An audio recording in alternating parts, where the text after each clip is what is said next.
The Afroman trial has concluded, and it was frankly one of the most absurd things I've ever seen. I'm going to take you from 2022, where this all started, up until the end of the trial. I highly recommend listening to these songs yourself, all of which are available on Afroman's YouTube channel, OG Afroman. But on October 26, 2022, Afroman released a music video for a song entitled Why You Disconnecting My Video Camera. This was the first of 3 videos containing real footage captured by his security cameras of a raid on his house that was conducted by the Adams County Sheriff's Office in August. In the song, Afroman gives background about the raid and cracks a few jokes at the expense of the officers involved. Many of these jokes will be referenced during the trial, so I'll present you with those here. Regarding an officer who we will come to know as Officer Poundcake, he says, "Lucky you're a family guy. Got the munchies because you got high." An obvious reference to his hit song, Because I Got High. He goes on to call one officer Beetle Bailey and says he fucked his wife doggy style, calls another officer Deputy Dipshit and mentioned his receding hairline, branded one officer Lieutenant Mona Licc'em Lisa, says she ate his ex-wife just like pizza, and calls another officer King Kong Bundy. On December 29th, 2022, Afroman released a music video for a song called Will You Help Me Repair My Door? Here he explains that the warrant for the raid alleged narcotics and kidnapping, and jokes that he understands the narcotics allegation, and I think we all do considering his rise came from, again, a song called Because I Got High, but why kidnapping? Alongside humorous references to an officer eyeing the lemon pound cake in his kitchen and the search for kidnapping victims inside of his suit pockets, Afroman raises real questions about damage to his property, the officers disconnecting his cameras, and the confiscation of money from his house. Afroman uploaded the final of the 3 music videos the next day for a song called Lemon Pound Cake. It's a lighthearted song about how the officers found no actual evidence of crimes, only his mama's lemon pound cake. It should be noted that Afroman has faced no charges as a result of the raid, as no real evidence was found. The police confiscated, by their own count, $5,031 in cash from Afroman's house, and on November 29th, 2022, Afroman went to the sheriff's office to recover it. Everyone lived happily ever after as they gave him all $4,631 they owed him. Wait. After multiple counts by multiple members of the sheriff's office, they consistently came up $400 short. So not only is he down $400 plus the additional costs of repairs to his property, Afroman has also alleged that the raid and unfounded kidnapping allegations have led to difficulty in booking performances. All of this information would likely lead you to believe that the sheriff's office owes Afroman money, but instead they're suing him. You heard that right. They are suing him. In March of 2023, a lawsuit was filed in which 7 of the officers involved in the raid claim invasion of privacy, as Afroman took footage of their faces and used it in music videos and social media posts without their consent. I can't emphasize enough that the footage in question was security camera footage from inside his house. The suit alleges emotional distress, embarrassment, ridicule, loss of reputation, and humiliation. Aside from varying social media posts on platforms like Instagram and Facebook, there weren't many new developments until March 1st, 2026, just 2 weeks prior to the trial start date of March 16th. Afroman uploaded a new music video to YouTube entitled Freedom of Speech. This video includes body cam footage from the officers on the day of the raid, as Afroman makes the argument that his comments should be protected by the First Amendment. On March 13th, just 3 days before the trial started, Afroman released 2 more videos, Licc'em Lisa and Sean Groomin' Grooms. The first one takes aim at Lisa Phillips, the officer who disconnected Afroman's cameras during the raid. The song includes lyrics such as, "From Adams County to the 275, Licc'em Lisa licking every pussy alive," and as an actor portraying her doing just that before swapping to the real deposition footage of Lisa Phillips.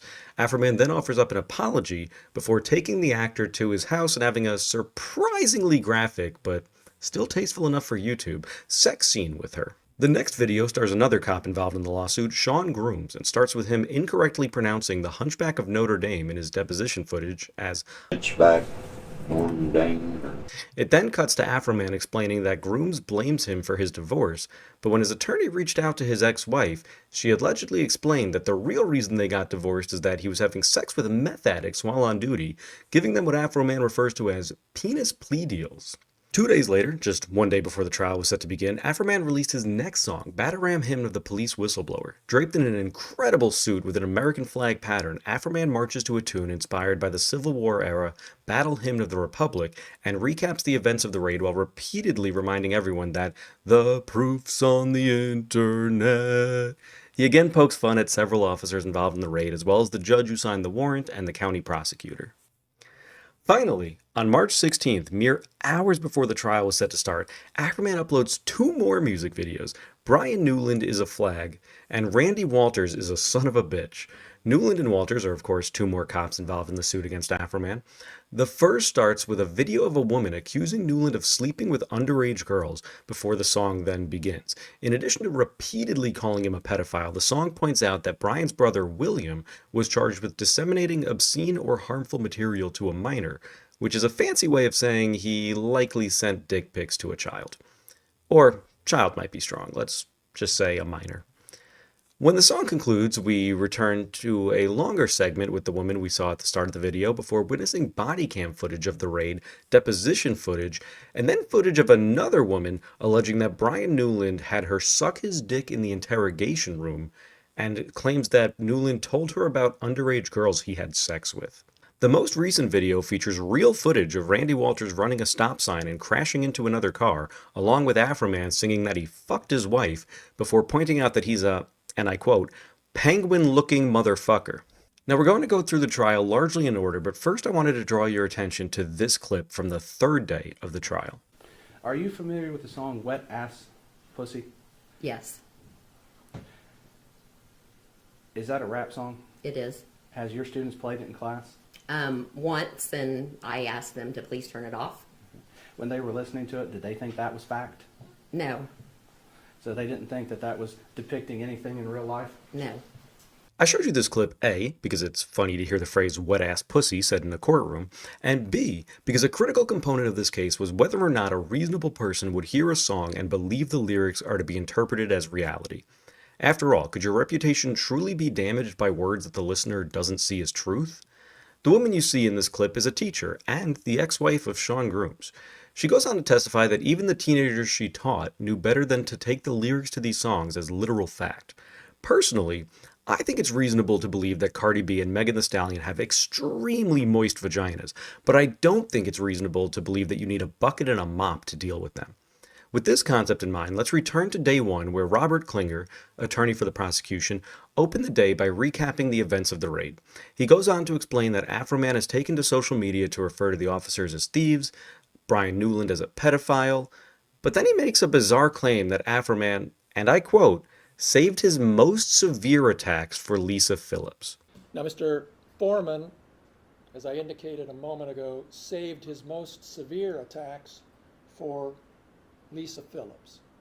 Mr. Foreman posted that Lisa Phillips likes to have sex with other women.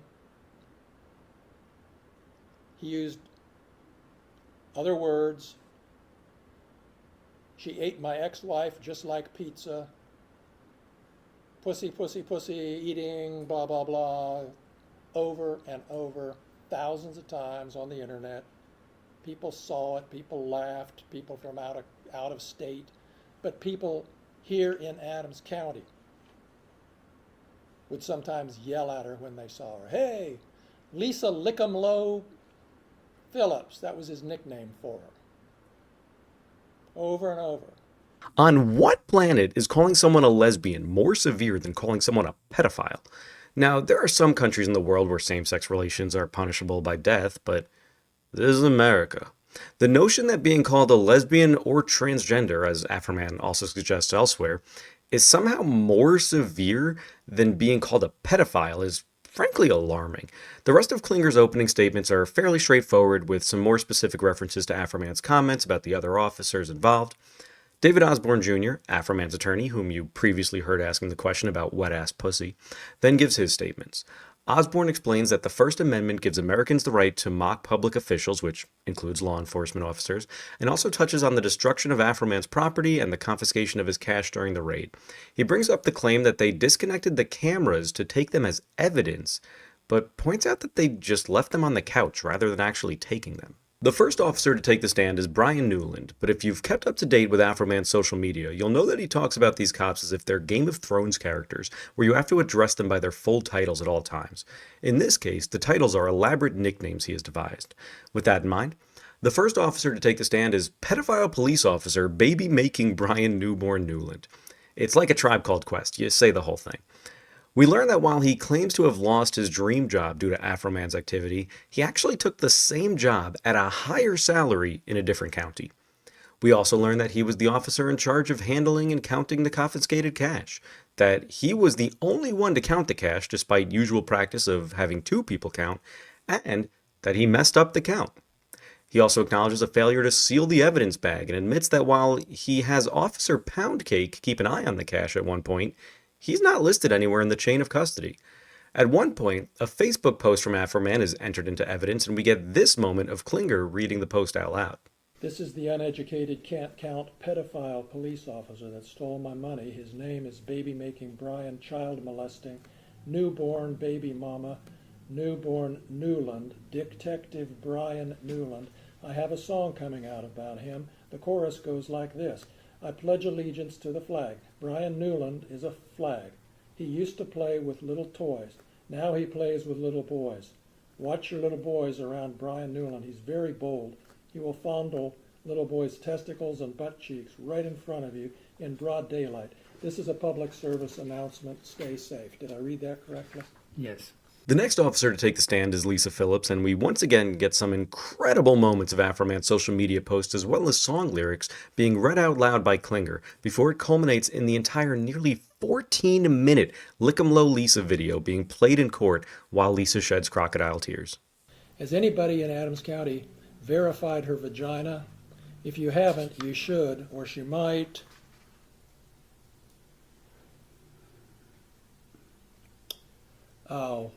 Whoop out something bigger than yours. Lieutenant, Licc'em Low Lisa, stop looking at pussy back there. That's your problem. You always look at pussy and you don't even know how many pussies you've licked. You don't even know how many video cameras you've disconnected. Lieutenant Licc'em Low Lisa ate my ex-wife just like pizza. Is that what you understood that to say? Yes, sir.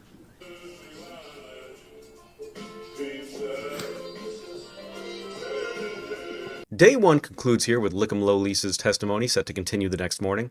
Thanks to the Watchdog Wire for providing this footage as it was missing from the WCPO 9 stream.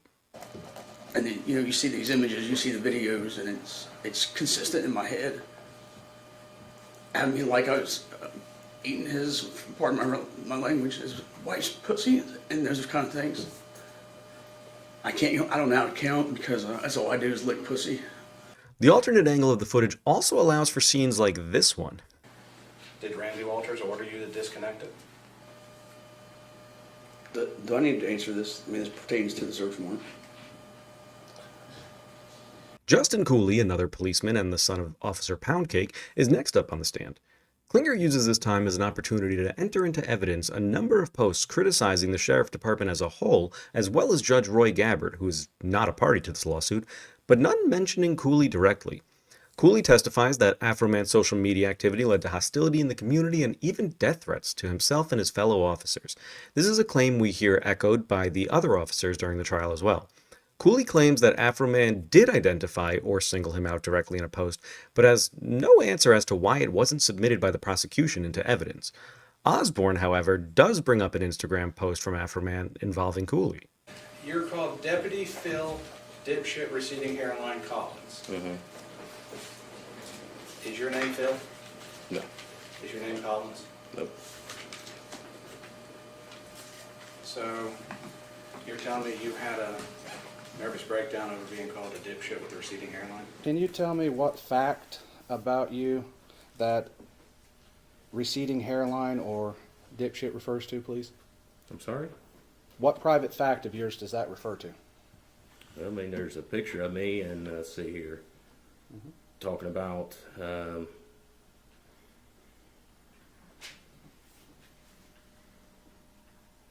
see, I wouldn't trust him with methamphetamine crack ass alone in my house. Michael Estep was the next officer to testify, and while we don't ultimately gain much particularly new or relevant information from his testimony, we do get to see body cam footage during the raid in which he refers to Afroman as a sex addict. Estep admits that he is never mentioned by name in any of the social media posts. We go to a break, and when we come back, it's time for Sean Grooms to testify. Is it true that Mr. Foreman called you a hunchback? Yes. And specifically compared you to Quasimodo, Yes. the Disney hero? I'm assuming that's who it is. Quasimodo from the Disney movie The Hunchback of Notre Dame? I've never watched it, so I don't know. And just for the sake of question, nobody would ever think you're Quasimodo from the book, correct? I don't guess. People think different things. So there you have it. He may or may not be Quasimodo. Interestingly, the song Sean Groom and Grooms is not entered into evidence despite being uploaded to YouTube on the same date as Licc'em Low Phillips. I don't know if there's anything to extrapolate from that, but it feels noteworthy. Grooms gives a similar testimony to what we've heard from the previous officers that the core of his alleged reputation damage comes from being called a thief. Sean Cooley, better known as Officer Poundcake, is next up to the stand. Officer Poundcake testifies that he received hundreds of pound cakes at work, and when asked about the nickname, he says he doesn't know where Afroman got it at. Fortunately for him, he's about to receive a refresher as the entirety of the Lemon Pound Cake music video is then entered into evidence. He's then questioned about his role in connection to the money during the raid. So during the search, Mr. Newland asked you to watch the money, Correct. and you watched that money until he came back and got it. Absolutely. This may not seem too noteworthy on its own, but we then get a look at body cam footage from one of the officers during the raid. Okay, so on the extreme left, we see a gentleman there. Is that you? Yes, it is. And this would be during the search of Mr. Foreman's residence, correct? Yes.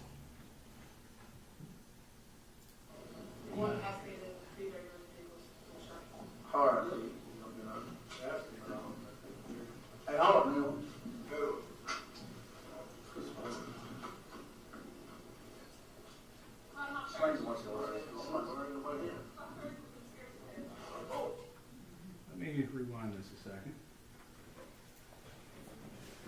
Looking at the table here in the bottom right-hand corner, Mm-hmm.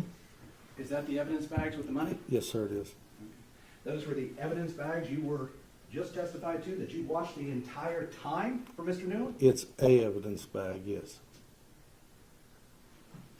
So it's not the money evidence bag? It is the money evidence bag, yes. Okay. And you're watching it right now, you're looking at it? Yes.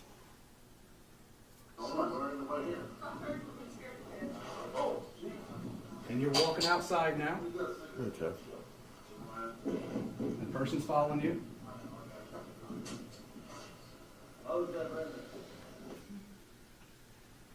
Sean, it would be a fair statement to say you didn't watch that money the entire time that Brian Newland left it in your possession, correct? No, you are correct.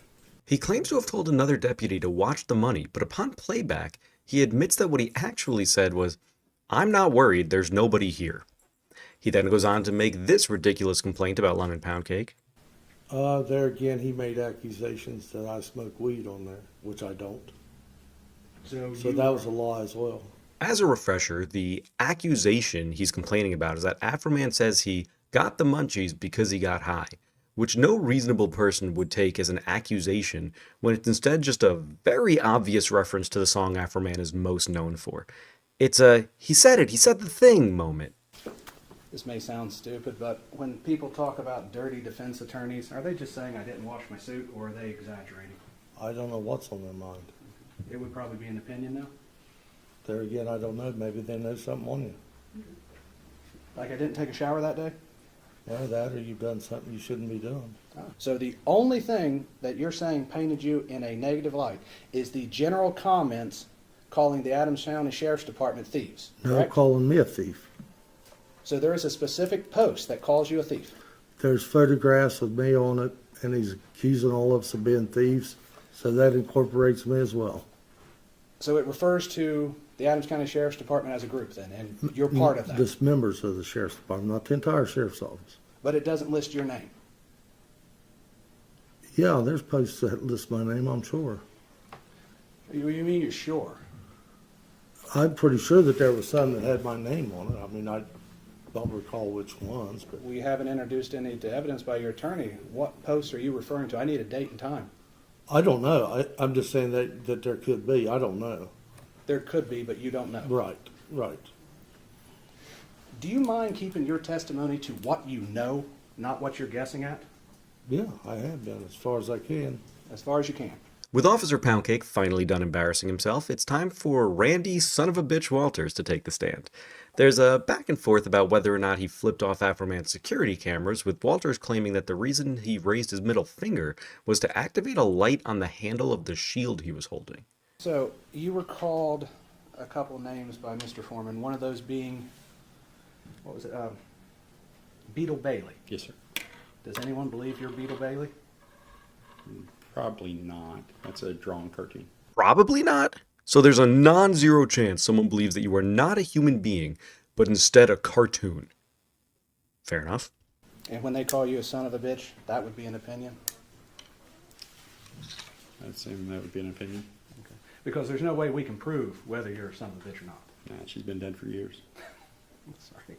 I am sorry about your mother on that. If she were still alive, perhaps we'd be able to get to the bottom of this mystery about whether or not his mother is in fact a female dog. Unfortunately, this one will have to remain inconclusive for now. So you're solely being painted in a false light due to Mr. Walters saying he had sex with your wife. Mr. Walters does have sex with his wife. Mr. Foreman doesn't. Good catch on that. Yeah. So you're claiming that is the defamation statement, is that he said he had sex with your wife. Yes. Okay. And that's painted you in a false light. It's caused tremendous pain in my life. I'll get to that. We have to go through false light first. So does it paint you in a false light? Yes, that my wife is cheating on me with Mr. Foreman. But we all know that's not true, correct? I don't know.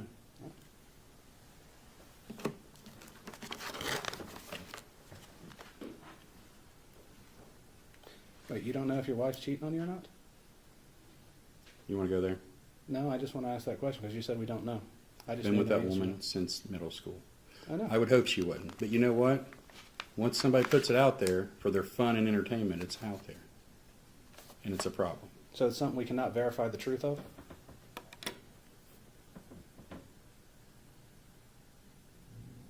Is it a thing that can be verified, true or false? Ask your client. Now, this is one of the funniest moments of the trial, but I do want to extend some benefit of the doubt that what he was trying to say was he doesn't know if we all know that's not true. I think he was trying to opine on whether the public believes it to be true rather than whether or not it actually was true. Either way, there's an irony at play in that Randy Walters' testimony is more likely to make you believe Afroman had sex with his wife than anything Afroman said. He goes on to say that much like the other officers, he was never disciplined or passed up for promotions as a result of Afroman's actions. He admits that he most likely ordered the security cameras to be disconnected, to be confiscated as evidence, but is unable to account for why they were simply left in the room and not confiscated as evidence. This may sound stupid, but being a son of a bitch is not a crime, correct? No. With all 7 officers having taken the stand, Mike Robinson is the next witness called. Robinson was the detective tasked with investigating the discrepancies in the confiscated cash from the raid. He claims that by reviewing Newland's body cam footage, he was able to account for all but $10 of the missing funds as having been miscounted. His investigation concluded that 7 of the 66 money bags in evidence were miscounted. Despite over 10% of the bags being miscounted, Robinson acknowledges that he never bothered to interview either Newland or Afroman as part of his investigation. At one point, he seems to struggle a bit with the concept of multiplication. But you would agree if you put the number of denominations of each series of bill that was in there on the front of the bag, you could determine whether you miscounted or not just by doing multiplication. I'm not sure. Perhaps, maybe. He goes on to acknowledge that when Afroman first began making his statements that his money was stolen, the funds had not yet been returned to him. This helps to establish that Afroman wasn't simply lying as the prosecution had been suggesting, but that he instead held a reasonable belief that theft had occurred. With that, it's finally time for Afroman himself to take the stand. Is it fair to say you were angry and upset about this search? I wasn't happy.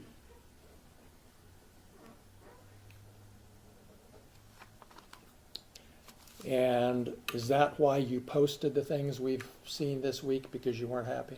No, I posted it because the sheriff's never supposed to raid at my house in the first place. The whole raid was a mistake. All of this is their fault. If they hadn't have wrongly raided my house, there would be no lawsuit. I would not know their names. They wouldn't be on my body. They wouldn't be on my home surveillance system. And there would be no songs, nothing. My money would still be intact, nothing. So all of this is their fault. And because they executed a search warrant on your home, that gave you the right to post the things that we've seen this week on the internet? Because Is that right? Is that right, Mr. Foreman? Yes, for Yes. tearing down my door, not paying for it, not being apologetic, me being a sport, doing something peaceful to raise the money to pay for their damages, me having the right of the freedom of speech as an American to talk to my family, friends, and fans about what the sheriffs did to my home. Yes, I had the right to my freedom of speech. After they left, I had the right to kick the can and to do what I had to do to repair the damage they brought to my house. Yes, I did. That includes the right to post the videos that you've just been posting up until Friday and beyond, right? Yes, I have freedom of speech. I'm a rapper. I entertain. I write fiction, comedy. Yes, I mean, I entertain for a living like you practice law for a living. So I have to go to work. Afroman goes on to explain that he got paid $5,000 for a show he did in Denver with Snoop Dogg and Wiz Khalifa, which is where the money that was confiscated from his suit came from. It does seem as if he leaves open the possibility that he may have spent some of that money prior to the raid, so when he went to pick up the money, he wasn't sure exactly what the number was supposed to be until the sheriff's department told him that they were $400 short. Remember in your deposition when I asked you, why did you bring the news when you picked up the money? Yeah, I didn't want to get beat up or Epstein at the sheriff's station after I seen him running around my house with AR-15s. So that's why I brought the news and my attorney. So to make sure I got out of that place with my money. You brought the news to protect you physically. Yeah. Yeah, my whole thing is they never should have raided me in the first place. That's your whole thing. That's my whole thing. That's the point, That's my whole isn't thing. it? If they never would have showed up, there would be no songs about them. I wouldn't know who they are. Their faces would not be on my video cameras. None of this, we wouldn't be in this room right now if they hadn't have raided my house and didn't press no charges, didn't even know what they was doing. This whole thing is their fault, and they're suing me for their mistake. And so you don't really care if they stole your money or not. You're just mad about what they I do care about did. if they stole them. But Police officers shouldn't be stealing the civilians' money. So I do care. All of it is an outrage. This whole thing is an outrage. The questioning then shifted away from the money and to specific claims against Brian Newland. I'll leave you with this image as you'll need it for a reference in a couple of minutes. But isn't that a fact that you made those allegations based on rumors you said you heard? It's a fact. William Newland is a convicted pedophile, and Brian Newland is his brother. After I zeroed in on Brian, I asked about him. Come to find out, he's a large statutory rapist that has sex with all kind of underage girls. He buys them beers and gets them drunk and all kind. That's probably the reason he had to leave the Adams County Sheriff Department, because he beats up his wife and he messed with underage girls, and he had to get out of town and go get a job in Norwood. All right. You don't want to answer my question. I do. Please ask another one. You have no evidence that Brian Newland ever molested little boys, do you? If you look at the picture, he's holding the little boy's butt. It's too much for me. So if you just use your eyeballs, and then his brother's a convicted pedophile. That's your evidence for posting that pedophile stuff about little boys. I'm trying to figure out what kind of guy is kicking on my door. What kind of guy is walking around my house reading my bank statements? It's a dude. It's a dude that's possibly a pedophile, got a convicted pedophile brother, deputized by the sheriff, walking around, possibly stealing my money. I'm just trying to figure out what's going on as I zoom in with my cameras. That's not the type of guy I don't think should be on the police force. The attention then shifts from Afroman's motivations for making the social media posts and music. Is it true that one of your big motivation, really, in making all of these posts is to make money? to pay for the damage that they brought to my house under the circumstance that they shouldn't have even been there in the first place. Okay. So the answer to my question is yes, your motivation was to make money. To pay for the damages that they brought to my house under the circumstances that they shouldn't have been there in the first place. Have you made enough yet to make up for it? Not really. You know. How much have you made on it? I don't know exactly, but it wasn't hardly $24,000. $24,000. It wasn't that. It wasn't that. You're still making money on today, right? With the new posts and advertisements and things. It's publicity. You're still selling merchandise, aren't you? No, publicity. Just me. Just everybody. You know, thanks to them bringing publicity to this, it's just an opportunity to run numbers up and be an entertainer. And the more lies, outrageous lies you tell about them, the more money you can make, right? Fact, they never should have came to my house in the first place. Fact, if they hadn't have came to my house, they wouldn't have put themselves on the video camera and in my music career. All of this is their fact. All of this is their fault, and they have the audacity to sue me. These people and you are the predators and the victim at the same time. So what they did, searching your house, gave you the right to do everything you Under the circumstance that I got freedom of speech, after they run around my house with guns and kick down my door, I got the right to kick a can in my backyard, use my freedom of speech, turn my bad times into a good time. Yes, I do. And I think I'm a sport for doing so, because I don't go to their house, kick down their doors, flip them off on their surveillance cameras, then try to play the victim and sue them. Klinger goes on to recap the plaintiff's alleged pain and suffering as a result of the music and social media posts in an effort to paint Afroman as lacking remorse. Throughout the trial, the prosecution continuously frames the events as if we're supposed to feel a tremendous sympathy for the plaintiffs, but not for the man who had his home invaded and property damaged. Is there anything that could change your mind about what you're doing to these deputies? Is there anything that can change my mind about the fact that they shouldn't have been at my house in the first place? Is there anything that can change my mind about how my money shouldn't have been touched in the first place? No. That's all the questions I have. Thank you. You're welcome. The day ends with no cross-examination from the defense, and we pick up the next day with the defense's lone witness, Sean Groom's ex-wife, Rhonda. Rhonda testifies that while she was married to Sean, she didn't lock her doors, although she does now that they're divorced. She also says that she got a restraining order against him. Rhonda explains that Sean never told her about the death threats, even though he claimed in his testimony that it worried him. Did you have a chance to attend a Halloween party in 2022? I did, October of 2022. And that would have been after the raid on Mr. Foreman's house? Yes, After the release of the song Lemon Pound Cake? yes. Thinking back to that event, what is the one thing that sticks out in your mind? Someone had actually brought a lemon pound cake to the party, and everybody laughed about it, and then it got thrown into the fire. So, let me ask this question. When you say everybody laughed about it, obviously you were there, so you probably laughed. Yeah. Who else was there? Sean Cooley, of course, because he was the host of the party. Sean Grooms, Lisa Phillips, Mike Estep. That was the circle that I remember sitting in. Rhonda makes it clear that Afroman had nothing to do with the divorce and that her life was in no way affected by his actions. With her testimony finished, we move on to closing statements. Klinger asserts that the trial is about intentional lies designed to hurt people and not about freedom of speech. He claims Afroman knew that there was no theft and also knew his other statements about the officers were lies. You're all here now, in this place, in this courtroom, for a reason. And I believe there's a power higher than us that brought you here today to do this job, and that you are the chosen people to do it. Did he just suggest that God chose this jury? Now, I'm no expert on jury selection, but I don't think that's how it works.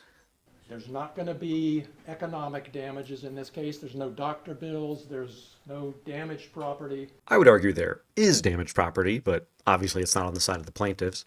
He goes on to explain that he believes the following numbers fairly represent the injuries the plaintiffs have suffered, but not before making this ridiculous ridiculous argument. I'll start by posing this question. Do you think that if there had been an advertisement in some newspaper that said, we will give you $2 million if you are willing to go through what Lisa Phillips has been through for the last 3.5 years? Would you take that deal? Yes. Yes. Absolutely. 100 times yes. For $2 million, I will let Afroman say I lick pussy. For $2 million, I'll let Afroman say he fucked my wife doggy style. Hell, for $2 million, he can fuck me doggy style. Are you kidding me? At least in the case of Brian Newland being called a pedophile, I can see some cause for hesitation. You really don't want people thinking that, right? Right. Anyway, he goes on to state what he believes is a fair verdict for each plaintiff. He asks for $1.5 million for Lisa Phillips alone, and an additional $1 million for Brian Newland. I personally still fail to comprehend how being called a lesbian is worse than being called a pedophile, and apparently $500,000 worse at that. He also asks for $1 million for Randy Walters and a total of $400,000 to be divided amongst the other 4 officers. We get to the defense's closing statements, and Osborne references NWA's Fuck the Police to make a point about the history of social commentary in rap. He cites Johnny Carson and SNL as examples of satire that he understood, even as a kid, were for entertainment purposes and not to be taken as literal facts. Nobody looks at Lil Wayne's song Pussy Monster and says there's a monster in that song. Everybody knows it's exaggeration for entertainment. Is he commenting on something? Sure. He cites comedians like Eddie Murphy and Richard Pryor to point out that a reasonable person listening would understand that they're jokes and not facts. He points out that as policemen, the officers are all public officials held to a higher standard. He also points out flaws in the handling of the confiscated cash and notes that they never notified the court in an official capacity about the miscount, so as far as the public record knows, Afroman never got back all of his money. It's a great point because even if you accept at face value that the missing cash is solely a matter of an accidental miscount, the failure to correct the public record makes it very hard to argue that Afroman doesn't have a reasonable belief that his money had been stolen. After all, his proof's on the internet. And I come back to Mr. Grooms.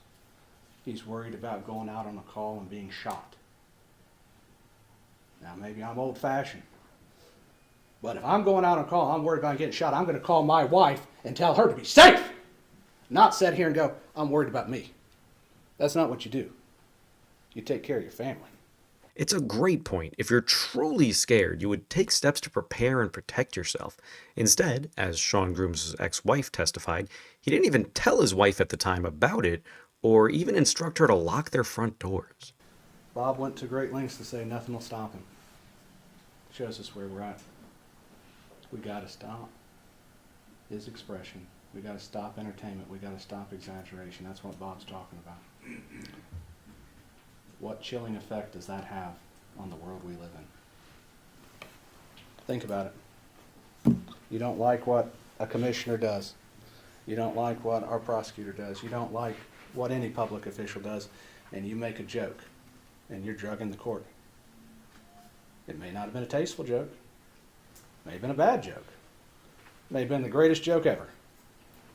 But what we're saying is if they don't like it, we're back here. What does that say to you, freedom of speech? What does that say to the world we live in? That's what this case is about. Klinger gets an opportunity to respond and drops one of the funniest lines of the trial right before its conclusion. In my opinion, I fucked his wife doggy style. Now, the full context is that he's trying to claim Afroman was not stating opinions because he failed to properly qualify them as such. The reality, however, is that no reasonable person thinks that Lisa Phillips had sex with Afroman's ex-wife. No reasonable person thinks that Sean Grooms is the hunchback of Notre Dame. No reasonable person thinks that Afroman had sex with Randy Walters' wife. Well, they didn't until Randy's testimony, but you get the point. Now, a reasonable person could come to the conclusion that Lisa Phillips is a lesbian or had a sex change operation, but, and this is going to sound mean, but They didn't need Afroman's assistance to come to that conclusion. Perhaps a reasonable person could believe that Brian Newland is a pedophile, but even he admitted that this was Afroman's opinion and not being stated as fact. The reality is, you don't need to qualify every opinion with, in my opinion, for people to know that that's what it is. That's before we even address the general concept of making music sound good. I mean, could you imagine if Hit 'Em Up started with Tupac exclaiming, "In my opinion, I fucked your bitch, you fat motherfucker"? Or if Nas said, "In my opinion, Jay-Z is in a karate class"? It just doesn't hit quite the same. So with the jury set to deliberate, I want to point out that unlike in a criminal trial, in a civil trial you don't need 12 jurors. In Ohio, where this case took place, a civil trial typically consists of 8 jurors, and only 3/4 of the jury, in this case 6 jurors, must agree on the verdict. Despite this, all 8 ruled unanimously in Afroman's favor. Upon receiving the verdict, the trial ends with a cinematic shot of a single tear rolling down Afroman's cheek. Thank you for watching, and if you liked this video, please consider liking, subscribing, and commenting below to let me know what was your favorite song to come out of this saga, or if in your opinion you had sex with Randy Walter's wife.